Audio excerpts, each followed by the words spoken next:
Welcome to the E02 Ozempic and Semiglutide podcast. Get ready to hear from best-selling healthcare author Dr. Josh Luke as he facilitates a discussion on healthy weight loss and living healthy. And now, here's your host, Dr. Josh Luke. Josh Luke back with episode 2 of the E02 Ozempic and Semiglutide podcast. We're here to just talk about and answer all of your questions about healthy weight loss using these new revolutionary injections that all fall under the generic name of semiglutides. Of course, Ozempic was first and kind of the most famous because some celebrity in 2021 said the other celebrity had Ozempic face, and here came the controversy. But now we all want to know, hey, can I lose weight too?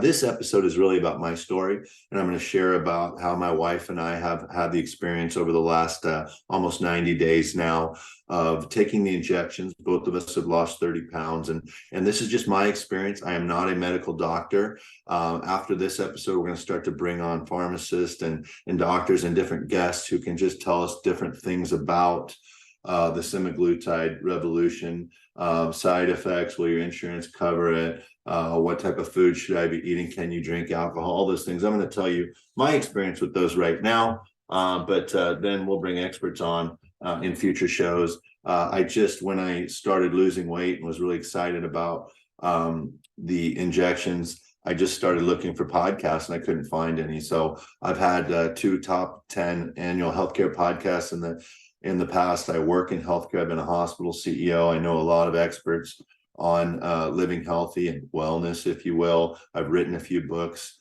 on living healthy. And so I just thought, hey, I'll grab the mic.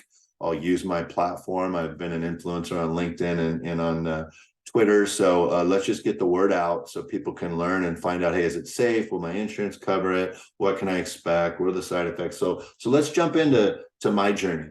I've been on the injections for 82 days. I've lost somewhere around 35 pounds now. My wife is actually just ahead of me. She's lost more than 35 pounds in the same time. So what happens? Number one, you pay for the injections. We pay, I think, $299 a month. We didn't even ask our insurance to cover it. Neither of us are diabetic. As far as we know, neither of us are pre-diabetic. Through the years, we just haven't eaten a lot of carbs in our late 30s and 40s, because when we wanted to lose weight, we were doing the South Beach diet and all the other low carb diets. And so what we found is even when we weren't dieting, we just weren't eating a lot of bread or pastas or a lot of sugars. So it just got harder and harder for us to lose weight as I got into my 40s and as my wife got into her young 40s. We just weren't able to lose weight. And because we spent a lot of time on the lake on our boat with our college-age children in the summers, by August, we've always gained 15 or 20 pounds, no matter how hard we try. And so we almost always spend the fall trying to lose weight. Well, the last few years, that's been a frustration. This year, it's been a success story. We started August 1st. And by mid-October, we'd both lost 30 pounds. We're about a month away from kind of weaning off. And then I'm going to share with you our journey about keeping it off, if you will. So let's just jump into it. Number one, you pay for the injections. You get them. You can go see a doctor like we did and have the medical assistant do the weekly jab after that.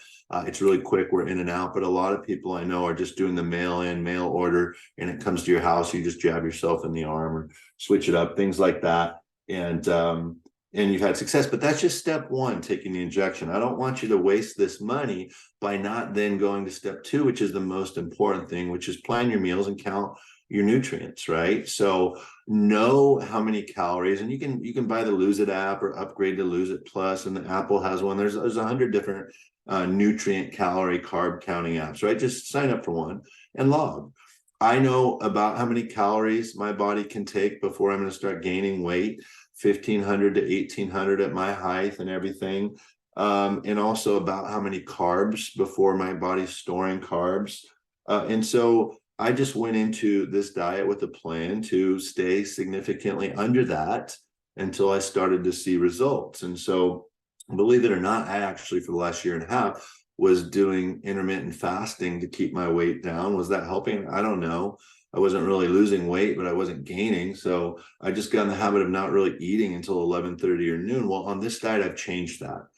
Because I'm working and I do different things, and I want to have some vitamins and nutrients in my body. So I'm going to walk you through kind of my meals my typical daily meal, and I'll joke a few times that Starbucks is your friend. What I love about Starbucks is you can forget your wallet and travel the whole world and never have to have your wallet because you can just pay on the phone. I did it this morning, actually. I went to Starbucks, forgot my wallet, no problem, right?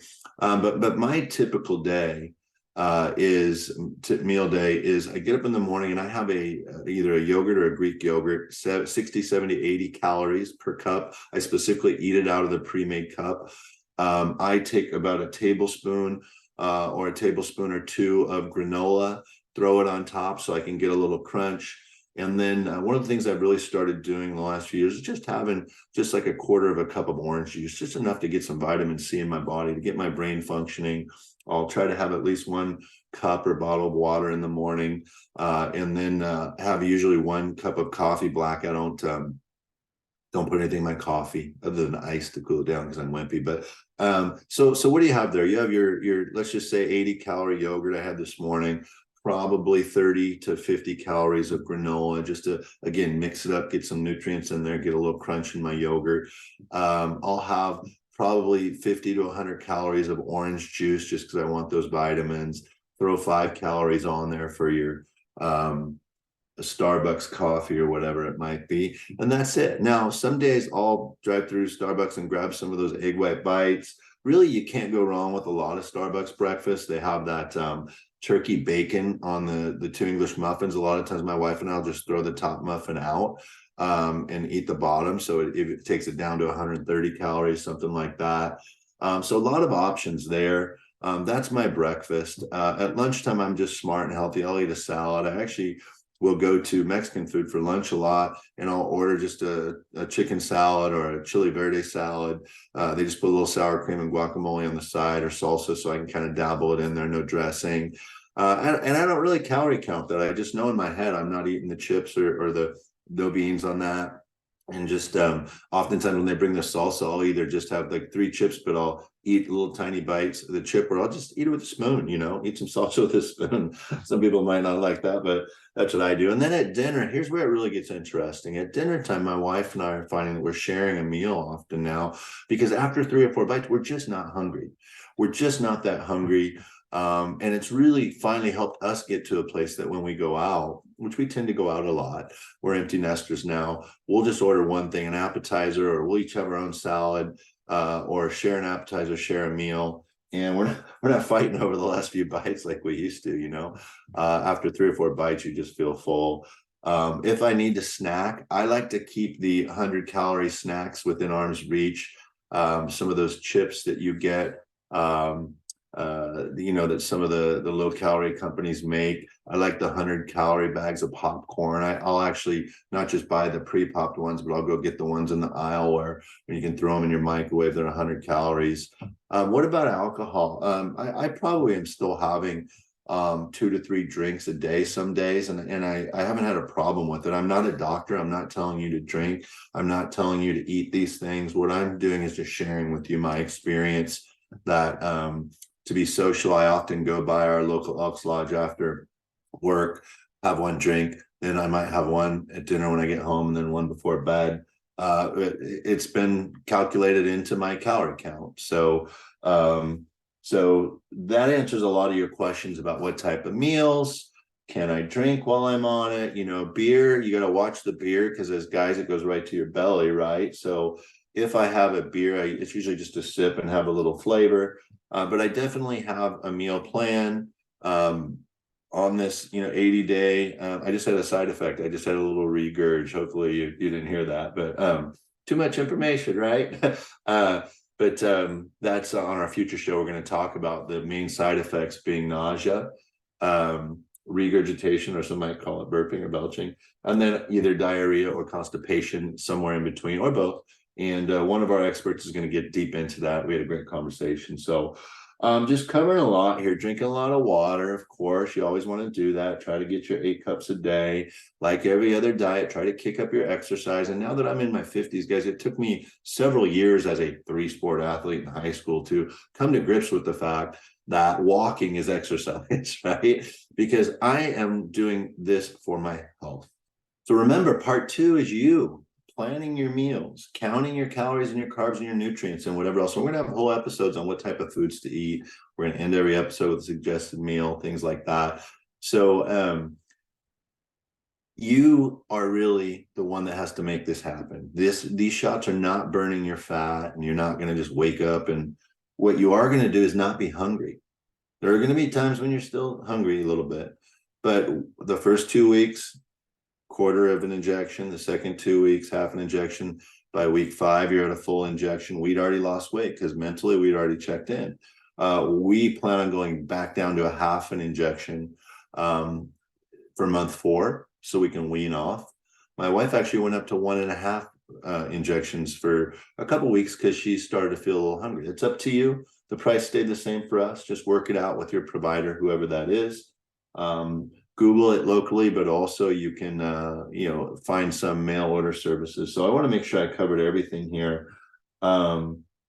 We go to a clinic, but you can do it. But exercise, guys, remember, just walking. My wife and I walked 3 miles down at the beach Saturday morning, and then we ended up walking a couple miles more, just walking all over town to see friends. So that counts. Every little bit counts. So hopefully this is my journey, our journey. We can share it with you. Again, I'm not a doctor. I'm just here to facilitate a conversation and answer some of your questions. So hopefully you've answered a lot of them too.